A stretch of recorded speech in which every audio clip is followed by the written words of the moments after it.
Едукативен центар за зачувување на природата денес отпочна со работа во Пехчевското село Негрево, подржан од Програмата за зачувување на природата во Македонија, проект на Швајцарската агенција за развој и соработка, кој е координиран од Фармахем. Едукативниот центар е од особено значење за овој регион и државата, а со реконструкцијата на старата училишна зграда во село Негрево, внатрешниот и надворешниот дел се адаптирани за потребите на современ и интерактивен едукативен процес на учениците и сите посетители кои во следниот период ќе дојдат и ќе го посетат центарот, а исто така представува голема туристичка атракција, истакна градоначалникот на Пехчево Драган Тренчевски.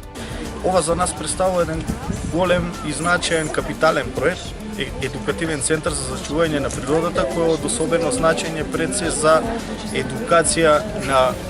учениците и сите оние кои што се надевам дека во следниот период ќе дојдат, ќе го посетат едукативниот центар, ќе имаме, тоа представува огромна туристичка атракција и се надевам дека во следниот период не само учениците од регионот, туку и од цела држава ќе имаат можност да се запознаат со овој едукативен центар кој представува за нас големо богатство. Заменик министерот за животна средина Јани Макрадули додаде дека овој едукативен центар е најава за еден поширок проект, каде во следниот период ќе се дефинираат два значајни заштитени локации. Овој едукативен центар е само еден сегмент од површирок еден проект,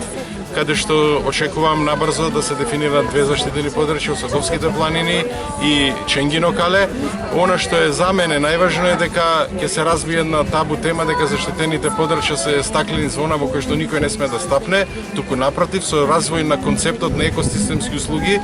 исто во рамки на овој проект, ќе видиме дека може секоја општина и да заработи од својата убавина што ја поседува и што има, и затоа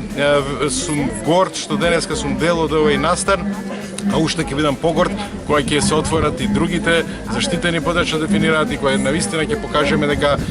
од убавината може да се живее во Република Македонија. На свеченото отварање на едукативниот центар за зачувување на природата присуствуваа исто така и заменик министерот за образование, градоначалниците од овој регион, пратеници, како и амбасадорот на Швајцарија во Република Македонија, Сибил Сутер Техада, која најави продолжување на поддршката за проектите за заштита на подрачјата околу Брегалничкиот регион. Of course, we are still active in this whole Bregalnica region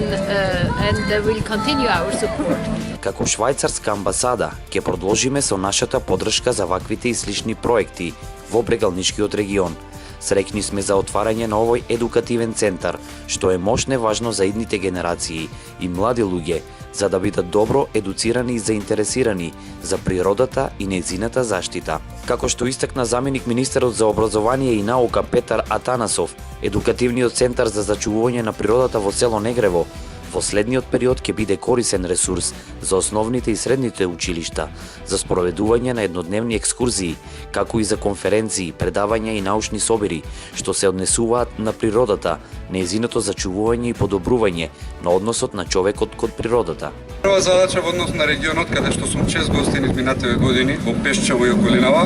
е овој едукативен центар да го направиме дел од